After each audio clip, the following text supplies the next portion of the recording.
Dionysus, a Greek myth retelling. I mean, technically, yeah. What I'm curious about, though, is whether it is correctly marketed as being for fans of Madeline Miller and Jennifer Saint. Despite the recent boom in publishing of Greek mythology retellings, they're nothing new. Authors like C.S. Lewis, Krista Wolfe, and Margaret Atwood were writing their own retellings in the 20th and early 21st centuries, way before the Song of Achilles blew up. Myth retellings, not just Greek and Roman, have become a major aspect of fantasy in the last several years. It's a subgenre that seems to be doing really well.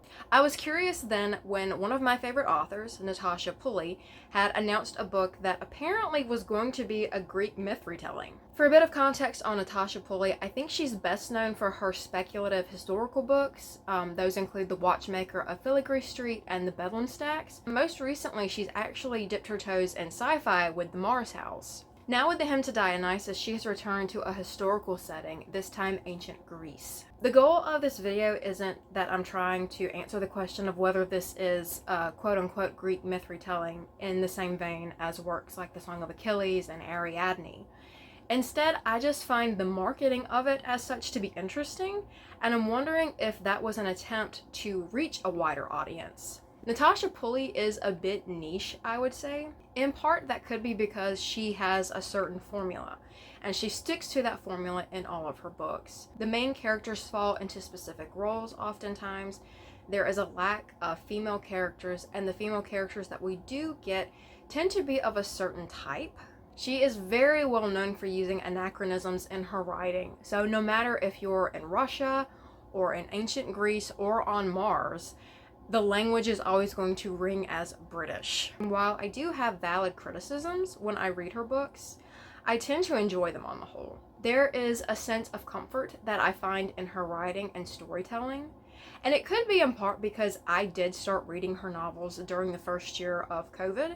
I'm not planning on critiquing mythology retellings in this video. I simply just wanted to vlog about a book that I'm interested in reading and an author that I love.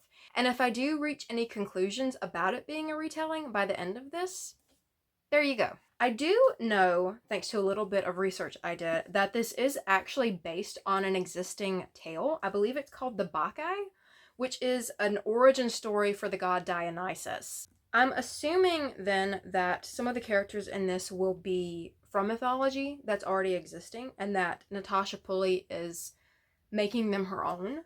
But I don't have any further knowledge at this point, and I'm going in kind of blind.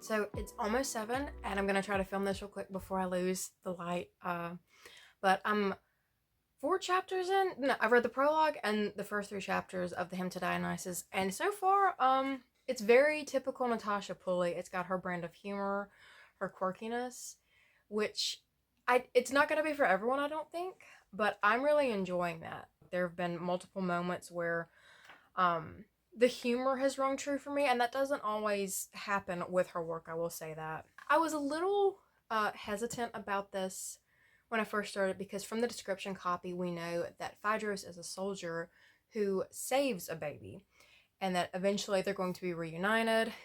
I'm sure there's going to be some sort of twisty relationship. What kind of had me leery was the soldier bit, because I was anticipating Phaedrus being late teens, early 20s saving this baby, and there would be like a weird age gap, but thankfully that's not the case. Basically, we are following Phaedrus, who at the start of the book is a 4-year-old living in a Theban kind of like war camp, and he ends up going to the city of Thebes with his commander, general, not really sure what the terminology is right now, Helios, and Helios' sister Agave is the queen of Thebes.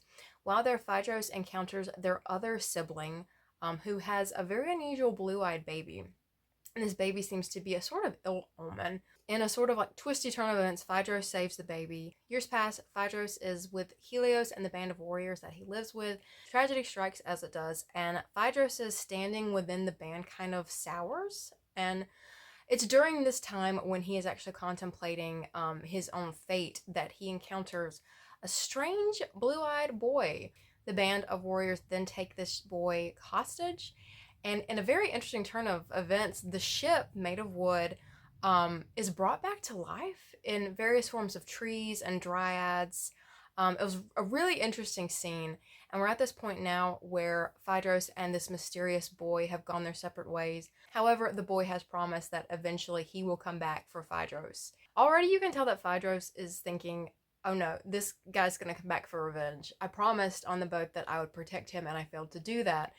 Um, and again, it's a typical instance of a Natasha Pulley narrator being oblivious, which already loving that. Another thing I'm loving, this book is written in first person. She hasn't done that since I think it was her second novel, The Bedlam Stacks, and there's something about the way that she captures first person that I really enjoy. Um, there's something about the way that she captures characters in general that I love, but it's getting into that mindset with them. While Phaedros and the mysterious boy are on the ship together, and Phaedros has promised to take care of him, he brings up the notion of xenia, which is this idea of hospitality, that you offer hospitality and food and family and kinship to anyone, and that it is a lifelong commitment, and that is ultimately what he does with this boy. However, he feels like he doesn't uphold that hospitality because he doesn't really fight to protect him when the rest of the people on the ship want to throw him overboard. Briefly going off topic for just a second, I will say that to read this, I have put my other current read, which is Assassin's Apprentice, on hold. Not because I'm not invested in this story, but just because I really wanted to read The Hymn to Dionysus. I've been waiting for it for over a week now. But with this book, yeah, I'm about halfway through it, really enjoying it. I tried reading it last summer after seeing different people recommend it on YouTube and then Tumblr. And I was liking it then, and I was just a little bit further then than I am now. But I was having a really bad summer with health, and I didn't have enough brain power and physical and emotional energy to dedicate to a high fantasy book. So, doing better now and really glad to be back in this. However, I'm benching it for right now because I am reading Hymn to Dionysus.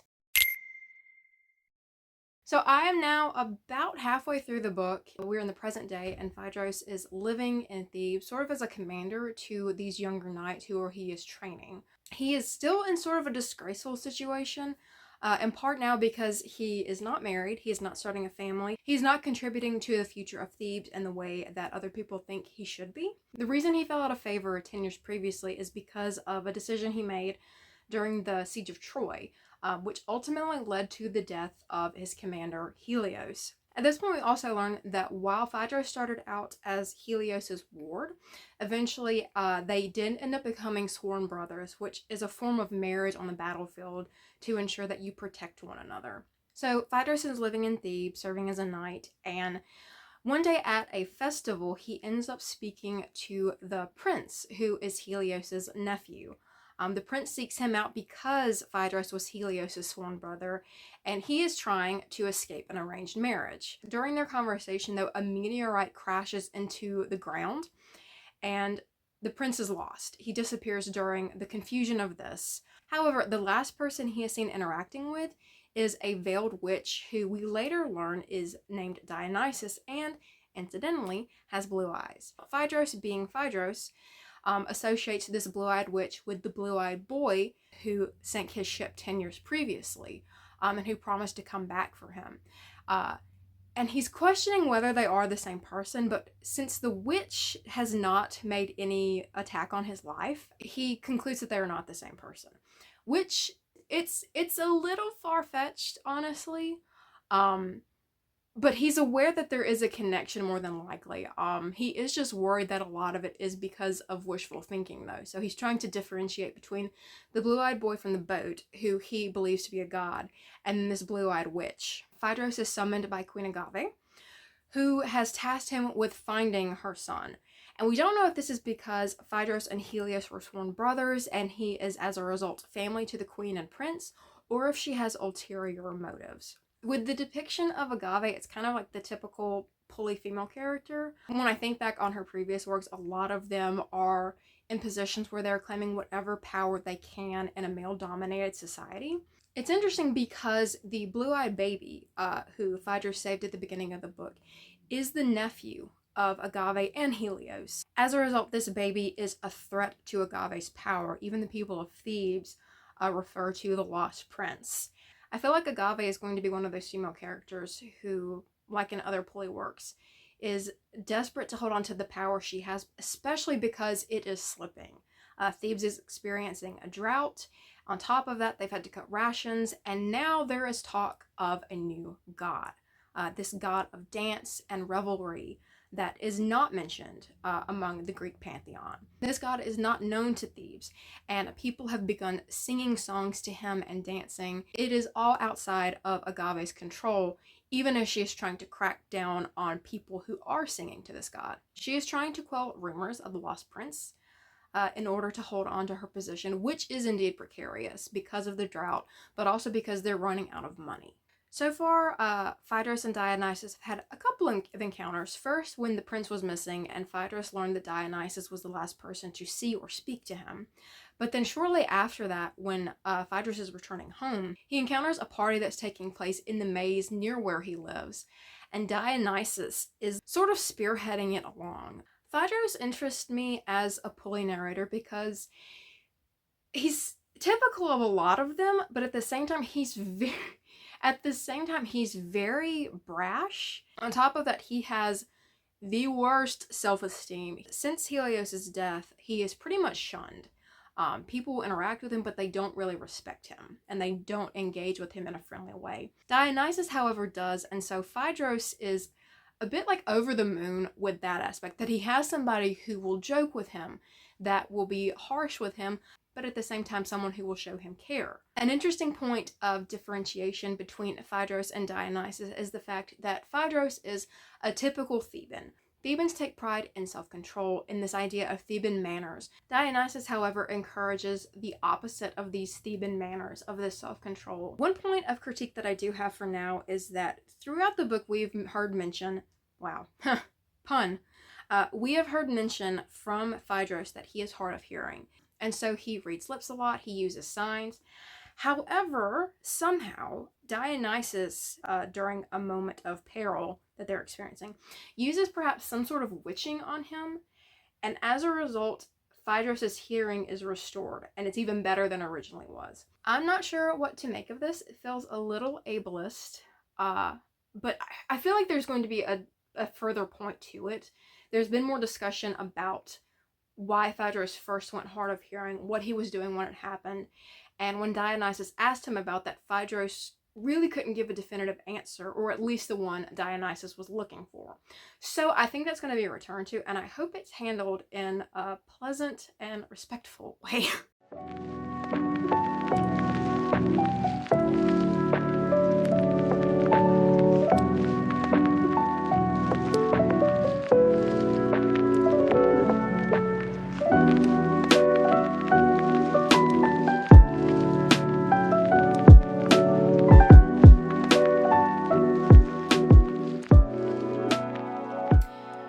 And of course, right after I finished filming that, the power went out, as it does in spring in Mississippi.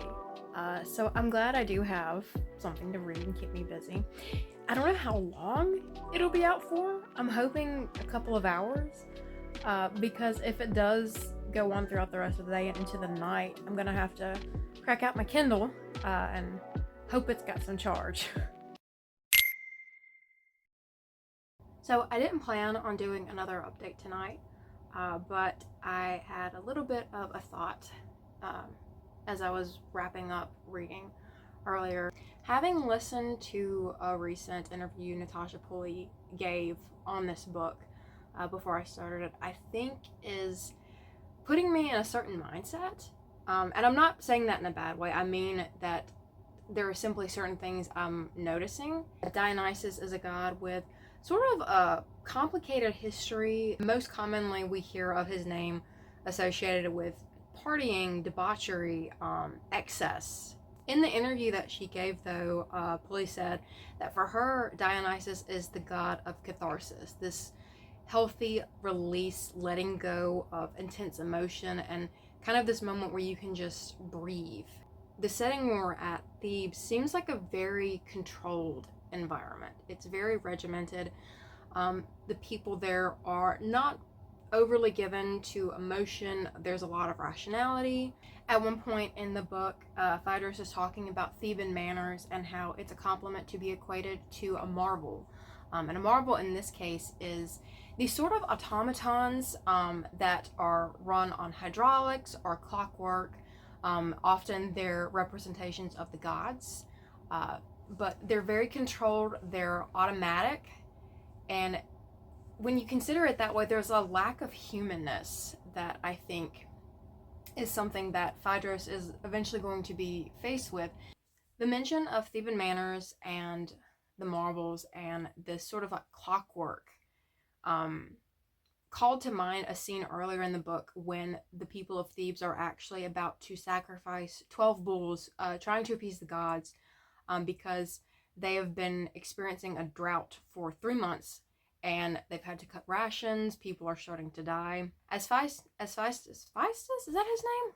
Phaedrus! Oh my god, I am so sorry. As Phaedrus is observing the dance that the priestesses are performing before the sacrifice, he comments on the fact that maybe the gods think that they're dead, and that's why there's been no rain. They're performing these traditions without any heart to them, without any real emotion or feeling. So it's almost like they are, in a sense, clockwork, that they are these automatons who are simply assuming these roles of humans. This is where I'm excited to see how Dionysus, the god of revelry, is going to come into play, especially now because we've learned of this madness that is spreading. Well, now Phaedrus has just learned that it's not just Thebes experiencing these phenomena, that an entire city has fallen to the madness because the gods swept through. So he's now faced with not only looking for the lost prince, but trying to figure out what's going on with this mad god, which, as the reader, we know Dionysus has something to do with it, but Phaedrus, again, is clueless. Okay, quick update. Hopefully, quick update. We're now at the point where madness has spread all throughout Thebes, and in particular, it's affecting the knights. However, Phaedrus is not affected. We're not entirely sure why. Madness is not the only thing that is running rampant throughout the city. The land affected by the drought is coming back to life. It's lush and verdant, and there is fruit growing. It's reminiscent of the ship that Phaedrus was on that came back to life. At this point, he has put 2 and 2 together that Dionysus is in fact the boy from the boat, this god who he believes is come back to claim revenge.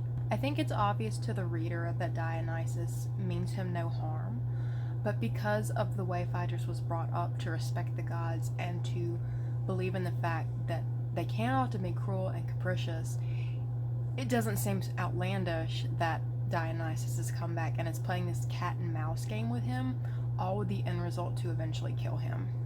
We've actually found out what happened to the prince. He ran away and ended up in the maze beside where Phaedrus lives. Another aspect of the madness going on is the presence of these masks. Now, most of them they're carved into the shape of certain individuals. Originally, they were used by witches to help cure those who are mad. It's like by putting this mask on someone who is mad, it kind of shifts the madness away from them so that they take on the traits of whatever mask they're wearing, whether it's an old woman or an old man, but it's no one young, it's no one who could be a knight. But there are also animal masks, and that is what the prince has been wearing. He's actually cobbled together his own mask. It started out as a bull, but he has added wings and the jawbone of a lion to it. So he's kind of made himself into this chimera, ultimately trying to escape the weight of royalty and the fate that was waiting for him in Egypt. Phaedrus and Dionysus want to approach him differently Phaedrus, as a loyal subject to Queen Agave, is insistent that they take him back to the palace and force him into the marriage that will provide grain for Thebes. Whereas Dionysus sees this as, I believe the term is pharmakeia, it's a type of healing through madness. And he thinks it's better to leave the prince as is, in his animal state. One thing I will say is that as much as I do like the writing, there are times when it's a bit unnecessarily wordy, when something that could be said in a 3-line sentence is instead stretched out to 5, 6, maybe even 7 lines. And ultimately, the original intent is lost. But then also what I do like is that she has so many, like, British-isms in her writing, like the word bloody, the phrase, take the piss. It's expressions that you wouldn't normally hear in an ancient Greek society. It's definitely not going to be for everyone. I think it probably turns a lot of people off. I remember that Pat Barker in The Silence of the Girls did something similar, and I found it very jarring at the time, but that was actually before I had read anything by Natasha Pulley, and so now probably wouldn't bother me. But yeah, that's where we're at now. Clearly we did not lose electricity for too long, which I'm thankful for, so I might actually be able to read a bit more tonight. So I have finished the Hymn to Dionysus, and overall I really did like it. I particularly enjoyed the way that she captures main characters who are ruthless at times but also can be very gentle and kind, and I think that's really true in this instance for Phaedrus. He is so bound by duty and his time as a soldier that it's difficult for him to take that helmet off and see the world in a different way. Because his voice is so strong, I found this to be a really character-driven book. In fact, he might be the most distinct narrator that Natasha Pulley has written, at least in my perspective. And again, that could be because she was writing in first person as opposed to third. Unfortunately, my predictions about Agave were right. While she does have a heart, she has closed it off so much and has tried to recreate herself into a marvel so that she's unaffected by emotions. And it does make sense because as a queen, she would have to have a certain distance from the people that she loves in order to rule fairly. But because of that, she doesn't really go beyond this marvel character, this woman who Phaedrus can admire and love because she is family, but can't love because she doesn't display humanity. Another point of criticism I do have for this book is that compared to her backlog, I feel like Natasha Pulley was a bit vague when it came to descriptions. Not so much the land or the scenery. She provides enough detail so that you can fill in the blanks and create a full setting. But the characters, we learn eventually that Phaedrus has longer hair, that he's dark-haired and dark-eyed, that Agave is the same, so we have to assume that the prince is also. But because this detail came in so late, I found myself struggling to imagine what the characters looked like. In particular, Helios and Agave, for some reason, I imagined as blonde. I think maybe this was because subconsciously I was pulling on different media that we've gotten, film, other novels. I'm actually thinking now of Achilles in The Song of Achilles, and maybe in The Silence of the Girls. I can't remember how he's depicted in that book, but I know in Madeline Miller's work he is blonde. So I think on some level I was being influenced by preconceived notions. And this wasn't the case for everyone. Like, I think Pulley did a really good job of establishing what Dionysus looks like. While I was reading this, I often struggled to figure out how I felt about Dionysus because he seemed a bit too ambiguous.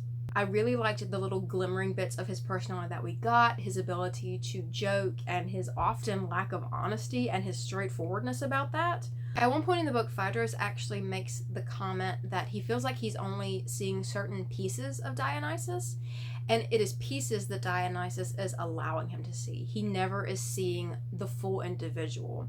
And as the story progresses and we learn more about Dionysus and his history, that completely makes sense. So once I finished and was thinking back on this witch/god figure, I thought it made sense that there is a lot we don't know about him, that we're only seeing certain parts of him even as the reader. I guess the last thing that comes to mind with this book is the description copy.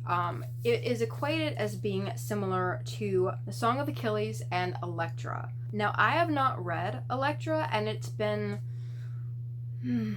9 years. Yes, 9 years since I read the Song of Achilles. There are definite parallels between this and the Song of Achilles, the most obvious being the queer elements. The reason I question whether this should be called a myth retelling is because I feel like if you took this book, the characters, the story, took it out of the Greek world so that we are not following Greek mythology, if you had it simply be a fantasy novel, I think it would work just as well.